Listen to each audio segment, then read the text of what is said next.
په خوست کې د انګلیسي، روسي او امریکایي یرغلونو هغه جنگي ټانکونه او توپونه چې په افغانستان کې ترې له ماتې وروسته پاتې شوي دي د یو لړ ځانګړو مراسمو په ترڅ کې په یوه مهم څلورلاري کې ځای پر ځای او نندارې ته وړاندې شول. په مراسمو کې پر ځایي چارواکو سربیره له پلازمینه څخه راغلو لوړپوړو چارواکو هم ګډون کړی و.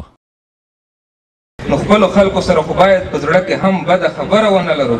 نور د دې وطن د جوړولو وخت دی، د زړونو د ګنډلو مرحله ده او تر دې وروسته باید لکه نور پرمختللي ملتونو د ژوند اسانتیاوې ولرو.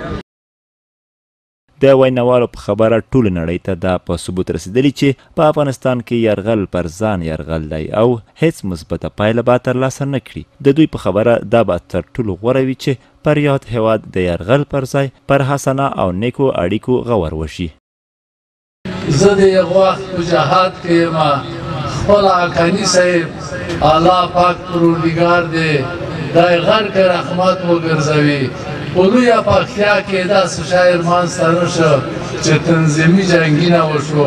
په نیر افغانستان کې کم کم جنګونه کاپي کړي وشو.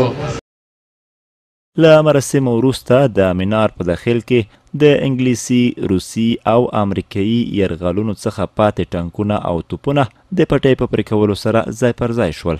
همداراز بېلابېل نظامي پریډونه او کتې هم وړاندې او د مراسمو د برخوالو د خوښۍ سبب شوې.